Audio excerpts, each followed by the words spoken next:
Sir Shri द्वारा जागृति संदेश, awakening message bye sir Shri. तो कहानी ऐसा कहती है कि एक दिन श्री कृष्ण पहाड़ के नीचे एक शिला पर बैठे हुए थे। एक चमकदार बड़ा पत्थर, एक शिला, और बैठे हुए थे। उस पत्थर का सरफेस चमकीला था। वो देख रहे थे। अचानक एक आकृति उस पत्थर पर प्रकट हुई, एक आकृति।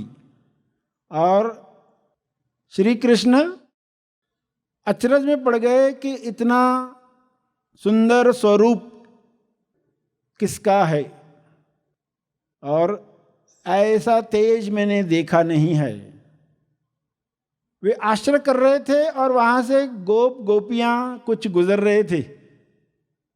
श्री कृष्ण ने उनको बुलाया और कहा कि ये देखो आकृति, ये इतनी सुंदर आकृति स्वरूप किसका है, जरा बताओ। उन्होंने देखा सभी ने और हंसने लगे। श्री कृष्ण ने पूछा, क्यों हंस रहे हो? उसने कहा कि यही नुकसान है भगवान बनने का। गोप गोपियों ने क्या कहा? यही नुकसान है भगवान बनने का। अरे ये क्या नुकसान की बात कर रहे हैं, बता क्यों नहीं रहे? तो सभी ने बताया कि ये जो आकृति है ये हमारे हृदय में विराजमान है, ये हमारे हृदय में विराजमान है। इसका स्वरूप जितना आप देख पा रहे हो वो 1% है। जो आप देख पा रहे हो ना वो 1% है। और देखो अभी सामने सामने ये आकृति धुंधली होते जा रही है, मगर ये स्वरूप हमारे अंदर है। और भगवान होकर तुम इस स्वरूप का पूरा दर्शन कभी कर नहीं पाओगे। भगवान होने का नुकसान ये है कि भक्त ही ये स्वरूप देख सकता है, भगवान नहीं देख सकता। ये तुम्हारा ही स्वरूप है, ये तुम्हारा ही स्वरूप है। जो तुम एक आकृति में देख रहे हो, हम एक्चुअली में देखते हैं, हम हकीकत में देखते हैं। और आज संयोगवश तुम्हें उसका कुछ प्रतिशत दर्शन हुआ। संयोगवश अचानक एक घटना होती ना, और संयोगवश ये दर्शन हुआ है, मगर हम तो ये रोज करते रहते। और यही वक्त जो आनंद लेता है तुम ले नहीं पाओगे। तो श्री कृष्ण ने पूछा, फिर मुझे अगर ये आनंद लेना है तो क्या करना होगा? तो उसको बताया गया, अगर तुम ये आनंद लेना चाहते हो तो तुमको एक बदलाव लाना होगा। क्या बदलाव लाना होगा? कि हर बार भगवान बनकर अवतार लेते हो, एक बार भक्त का अवतार लेकर देखो।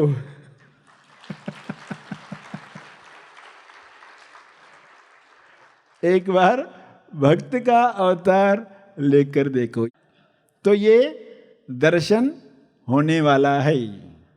तो भगवान जो नहीं कर पा रहा है, भक्त करता है। भक्त की भक्ति में ये संभव होता है। तो श्री कृष्ण ने पूछा, अच्छा फिर मुझे एग्जैक्टली क्या करना होगा? भक्त बनना होगा, तो मुझे किस तरह का भक्त बनना होगा? उसको बताया गया कि जो आज उच्चतम अवस्था में है भक्ति के, उसके भाव लेकर तुम्हें अवतार लेना होगा। जो भक्ति के उच्चतम भाव में है आज, उस काल में, उसका अवतार, उसके भाव लेकर तुमको लेना होगा। तो अच्छा कौन है सभी से उच्चतम भक्ति की अवस्था में? तो उसको बताया गया, राधा इस वक्त सबसे भक्ति की उच्चतम अवस्था में है। तुम्हें उसके भाव लेकर अवतार लेना होगा। श्री कृष्ण ने कहा, मैं इस स्वरूप का संपूर्ण दर्शन, प्रेम जो भक्त महसूस करते हैं, मैं भी वह प्रेम महसूस करने के लिए राधा का भाव लेकर आगे आने वाले युग में भक्त अवतार लूंगा, यानी राधा के भाव में जीऊंगा। एक जीवन राधा के भाव में जीऊंगा, भक्त के भाव में जीऊंगा। और उसका सत्य कब हुआ? 500 साल पहले बंगाल में चैतन्य महाप्रभु के स्वरूप में पुरुष शरीर है मगर मन राधा का है, ऐसा अवतार लिया गया। सभी अवतार हैं मगर याद क्या है? अवतार होने के बाद भी स्मृति क्या बची है? उस शरीर में उस स्मृति ने कैसी अभिव्यक्ति की?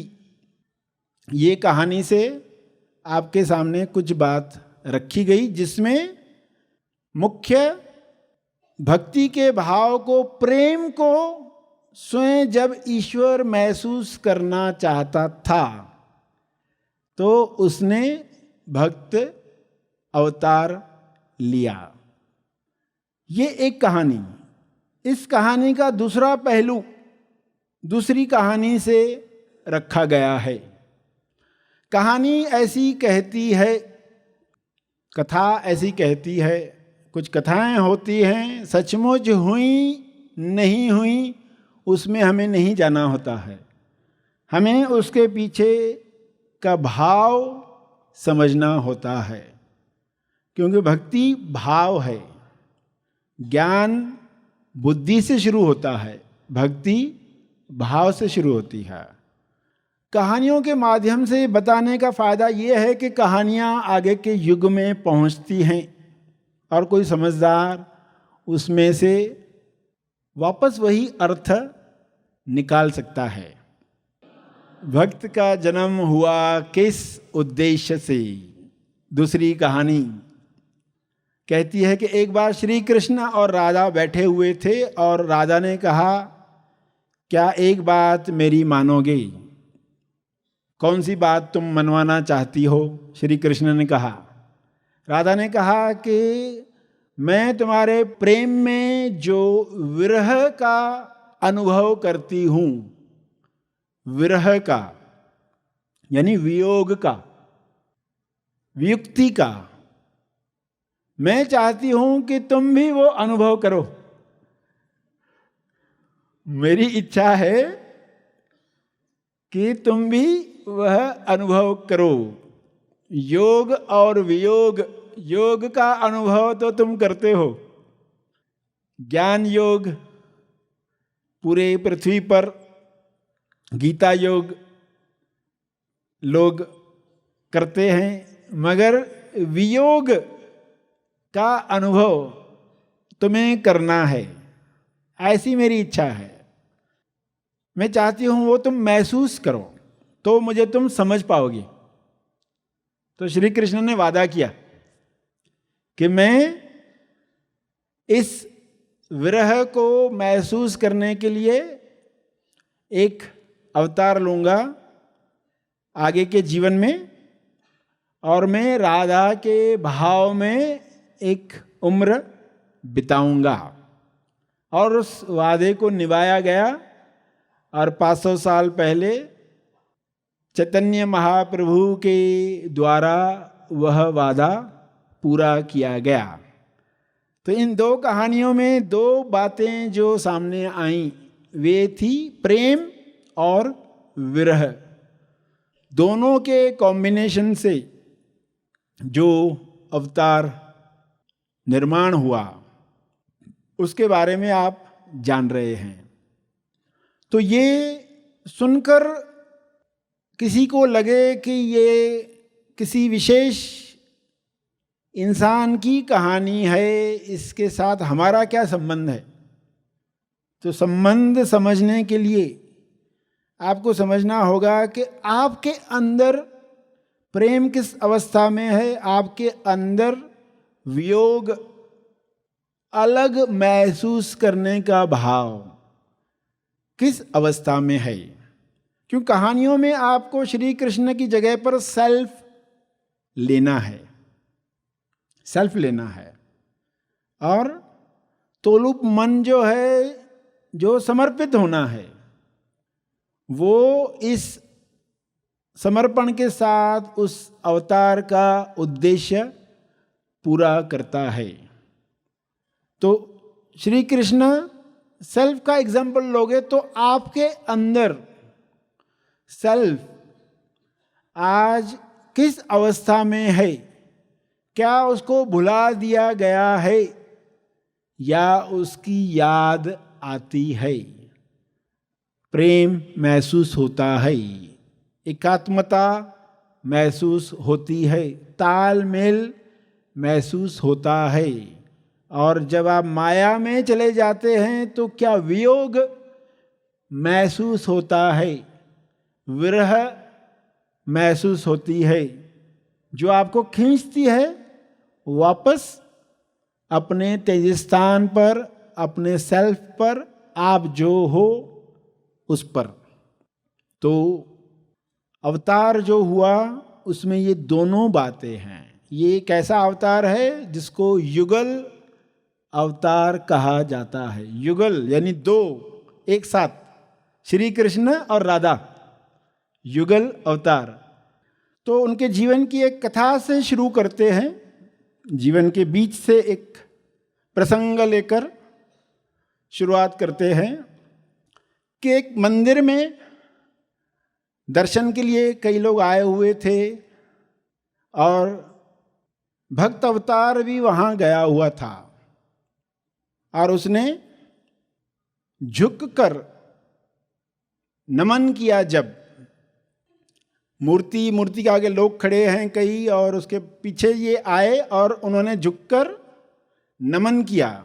वहां एक बुढ़िया थी, हाइट उसकी छोटी थी, उसको दिखाई नहीं दे रही थी मूर्ति, दर्शन नहीं कर पा रही थी।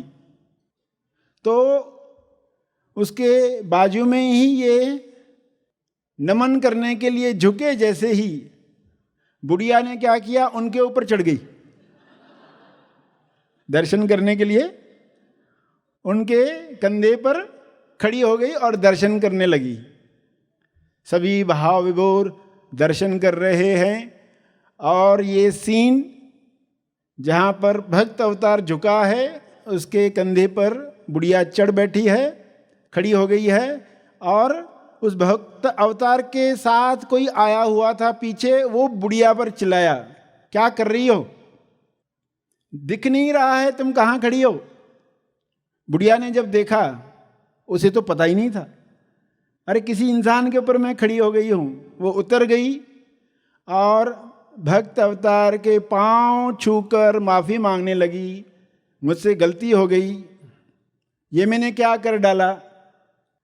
मगर भक्त अवतार ने उस बुढ़िया के पांव छुए, कहा, माँ आप भाग्यशाली हो, आपके अंदर ऐसी भक्ति है कि आपको दिखाई नहीं दिया कि मैं किस चीज पर चढ़कर दर्शन कर रही हूं।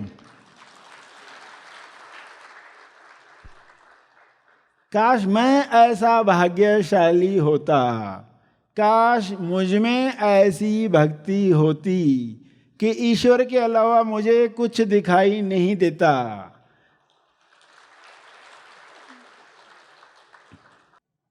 उन्होंने उस बुढ़िया के पांव पड़ी और कहा, आप धन्य हो, और मेरे लिए भी प्रभु से प्रार्थना करो कि मुझे भी ऐसी भक्ति मिले। तो एक घटना जो बता रही है उस भक्त अवतार के बारे में, कैसी श्रद्धा भक्ति उस MSY में थी। और उस भक्त अवतार का नाम था निमाई गौरंग। श्री कृष्ण चैतन्य महाप्रभु, अनेक नाम सुने मगर एक ही MSY के नाम बताए गए। बंगाल के चैतन्य महाप्रभु भक्त अवतार जिन्हें कहा जाता है।